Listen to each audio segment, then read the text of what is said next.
ফটিকছড়ি এলাকা মাইজভান্ডারের পাশে নানুপুর এলাকা বড় পীর, ওখানে নানুপুরের হযরত বিশাল বড় মাদ্রাসা, এত বড় কুতুবুল আলম।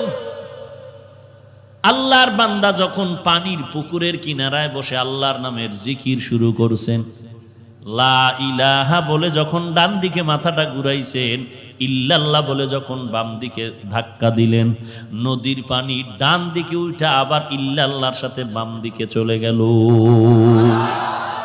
আউলিয়ারা কারে অকবা ইখতিয়ার, জাহেলারা কারে দুনিয়া ইখতিয়ার।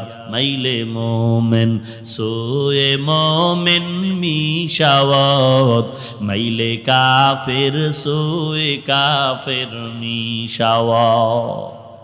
ফামান কানা ইয়ারজু লিকা রাব্বিহি ফালইআমাল আমালান সালিহা ওয়ালা ইউশরিক বিইবাদাতি রাব্বিহি আহাদা। আল্লাহর সাথে যারা মোলাকাত করতে চাও রে গোলাম, এক নম্বরে নেক আমল করো। আমল, আল্লাহ তাআলা বলেন সব ইনসানগুলো জাহান্নামে যাবে, 4 গুণালা মানুষ জান্নাতে যাবে। ইল্লাল্লাযীনা আমানু ওয়া আমিলুস সালিহাত, 1 নাম্বার গুণ হবে ঈমান, 2 নম্বরে লাগবে না আমল। আমল ছাড়া কোনো উপায় নাই, বেশি বেশি আমল করা দরকার। এই জন্য আমি সব মাহফিলে বলি, সাহাবায়ে কেরামের থেকে বড় ব্যস্ত মানুষ বাংলাদেশ সারা দুনিয়াতে কেউ নাই।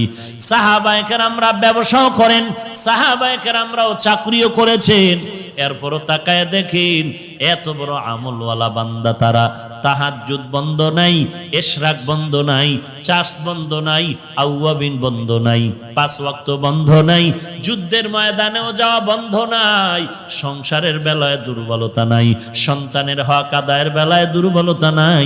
এত ব্যস্ততার মধ্যেও তারা সারা রাত আল্লাহর কাছে কান্না করে নামাজে কাটায় দেয়।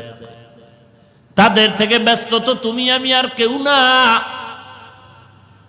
তাহলে তুমি আমি কেন পারবো না ইবাদতে আমলের মধ্যে সময় কাটাতে? এত অজুহাত কেন রে ভাই?